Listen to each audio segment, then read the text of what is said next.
各位大家好啊！想有一本書咧，同大家分享嘅係叫做安慰之神 The God of All Comfort。咁咧近期咧睇咗一本係 Hannah 嘅著作啦，就叫做安慰之神啦。咁咧就自己咧都得到一啲嘅啟發，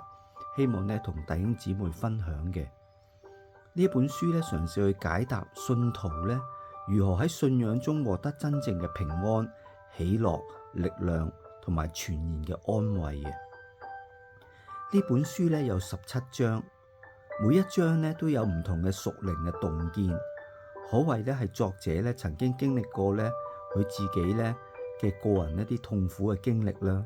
但係咧憑住咧從神而嚟莫大嘅安慰咧嘅經驗咧練力嘅而寫成嘅。首3章咧開宗明義咧指出，唔少嘅信徒嘅一啲嘅痛苦咧，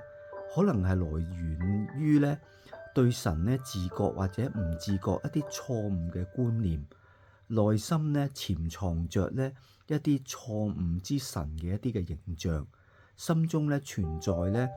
以為咧神有一種認為神係一個嚴厲嘅審判官啦，或者係一個苛刻嘅一個工頭。常常咧，因為我哋冇完成咗做好我哋嘅一啲嘅品行啊，或者工作而懲罰咧大家，導致咧我哋嘅心態咧，常常咧要靠住自身嘅努力嚟討好神嘅悅納啦，所以咧陷入咧內心嘅一個焦慮同埋掙扎。相反咧，Hannah 咧喺第4同第5章中咧，清晰咧鼓勵信徒咧要培育咧對神兩個正確嘅核心嘅一個嘅觀念，同埋對神嘅兩個核心嘅形象嘅理解，就係好牧人同埋慈愛父親嘅信念。前者咧，神咧好似呢一個好牧人咧，其實咧係真實咧悉心咁照顧我哋嘅一切，包括我哋好似一隻羊要揾到食草嘅草場啦，充足嘅水源啦，同埋咧免受咧驚慌嘅一個保護啦等等。後者咧係藉着耶穌基督完美咁呈現神作為父親嘅慈心愛眷、憐憫同埋去保護我哋嘅責任。咁佢認為呢兩個嘅形象咧係對信徒嗰個嘅幫助係好大嘅。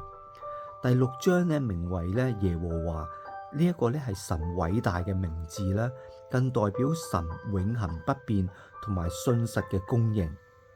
第7同第9章咧進一步發揮正確嘅神觀對我們嘅靈命嘅成長嘅重要同埋益處。到咗第10章咧，探討一個重要嘅一個題目，就係 self-examination， 區分咗咧一人咧一個健康嘅自省同埋病態嘅自我定罪同埋病態嘅內耗，鼓勵人咧要將佢嘅目光咧轉移基督，避免咧陷入自責嘅泥濘。第13同到14章咧分析咗信徒如何克服沮喪嘅失望，提醒信徒咧喺基督裏咧要以得勝嘅信心嘅吶喊同埋宣告，如同咧以色列民咧繞住耶利哥城對未來得勝嘅信心嘅吶喊 ，Shout of Faith。還有咧第15章咧鼓勵信徒咧生活中咧要常以感恩取代埋怨同埋失望。因為咧係呢個係經歷神同在嘅金鎖匙，要堅信神咧喺萬事咧向我們成就佢嘅美意。其實呢本書咧仲有好多精彩嘅內容嘅，所以咧每當弟兄姊妹落入不安同埋焦慮咧，我們咧多咧翻到咧諗起咧神係一個好牧人，同埋慈愛父親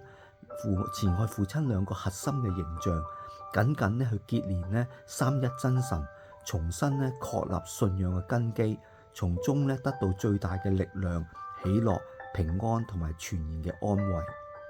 其實呢本書咧可以喺亞馬遜嘅購買咧電子嘅書，售價咧只係1.99元嘅美金啫。下次咧繼續為大家分享好嘅屬靈同埋信仰嘅書籍，互相鼓勵喺靈命成長嘅路上茁壯。多謝。